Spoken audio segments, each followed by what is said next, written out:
Đôi khi chúng ta quá bận rộn với công việc hàng ngày mà quên đi mất những điều kỳ thú luôn xảy ra xung quanh chúng ta. Đặc biệt là khi đi du lịch ở một vùng đất nào đó, chúng ta sẽ luôn học được điều gì đó rất là mới từ văn hóa, thức ăn, công trình kiến trúc của họ. Và hôm nay, mình sẽ giới thiệu cho bạn biết 5 địa điểm tham quan rất độc đáo mà bạn không nên bỏ qua. Number 1. Glass Skywalk Bridge, Chiang Chai-chai, China. Khi đi du lịch đến Trung Quốc, bạn sẽ dễ dàng nghe đến rất là nhiều chiếc cầu bằng kính thử thách tính mạo hiểm như thế này.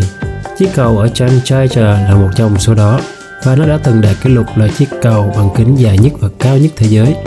Chiếc cầu dài 430m nối liền hai đỉnh núi, rộng 6m và du khách sẽ chơi với độ cao 300m giữa thung lũng khi đi ngang qua chiếc cầu này. Chắc chắn bạn sẽ xao xuyến chiếc vẻ đẹp hùng vĩ do thiên nhiên ban tặng nơi đây, và nó đã từng là bối cảnh trong bộ phim lừng danh Avatar. Chiếc cầu này có sự tích thú vị, đó là nó đã phải đóng cửa chỉ sau 13 ngày đón khách sau khi một trong các tấm kính ở đây xuất hiện vết nứt, cũng như là số lượng khách du lịch vượt 10 lần so với dự kiến. Họ đã phải đóng cửa để nâng cấp và chấn an dư luận về sự an toàn của chiếc cầu này. Họ đã công bố những thử nghiệm cho thấy những tấm kính ở đây gần như không thể nào bể được cho dù là dùng búa tảng nện vào nó, hay kể cả khi có trọng lượng lớn đè lên, những tấm kính đang nứt cũng không hề có vấn đề gì. Number 2. Diggerland, UK. Trong một dịp tình cờ quan sát thấy những cô cậu bé mê mẩn vui đùa trong cabin của những chiếc xe xúc đất của mình, một người đàn ông đã biến giấc mơ của hàng vạn đứa trẻ đó thành sự thật. Đó chính là nguồn gốc của Diggerland.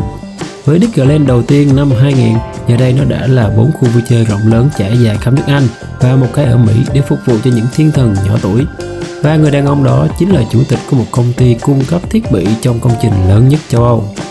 Những cô cậu bé được tận tay điều khiển những cỗ máy này, không những dùng để xúc đất như thông thường mà còn có thể dùng để đua xe, shopping hay là kể cả câu cá.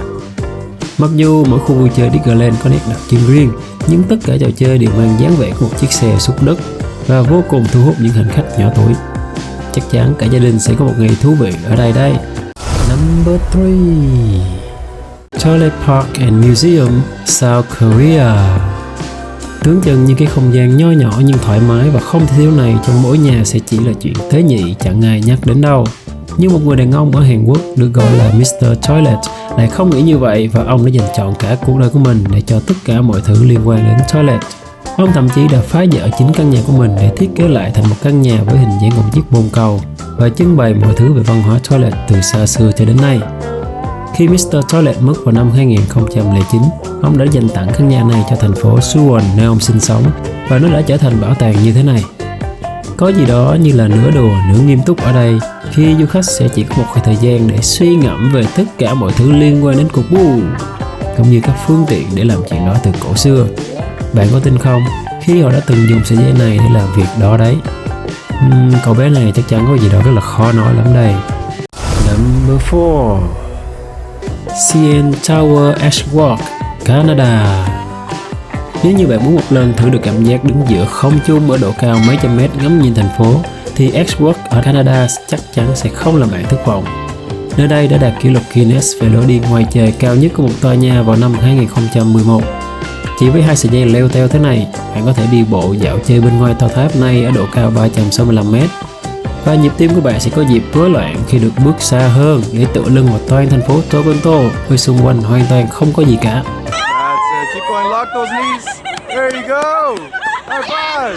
Phải chăng nó quá mạo hiểm để thử? Những người đi rồi cho hay nhân viên và hệ thống ở đây đã làm cho họ rất yên tâm về sự an toàn tuyệt đối. Và nếu bạn đang đi tìm ý tưởng khác biệt nào đó cho đám cưới của mình, thì nơi đây chắc chắn sẽ là địa điểm vô cùng độc đáo, rất đáng để cân nhắc đấy. Number 5. Wenchen Chongqing Bridge, China. Nếu như những chiếc cầu bằng kính ở Chiang Chai-chai hay Ashwalk chưa đủ thách thức bạn, thì chiếc cầu này sẽ đẩy giới hạn mạo hiểm bản thân của bạn đến một tầm cao hoàn toàn mới đấy. Đây không chỉ là chiếc cầu chơi vơi giữa những ngọn núi, mà còn thách thức người chơi bước qua những khoảng trống như thế này. Thậm chí bạn có thể tăng độ khó lên bằng cách thay đổi khoảng trống cho nó lớn hơn nữa.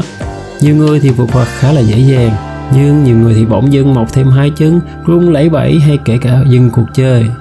Cho dù bạn gan dạ như thế nào thì cũng đừng quên tự kiểm tra lại giấy an toàn khi đến đây nha.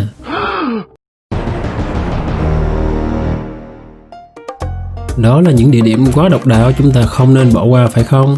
Nếu như bạn cảm thấy thú vị, đừng quên nhấn subscribe và like video này nhé. Đừng bỏ lỡ những video khác cũng rất là thú vị đang hiện lên trước mắt bạn nha. Hẹn các bạn vào video kế tiếp. See ya!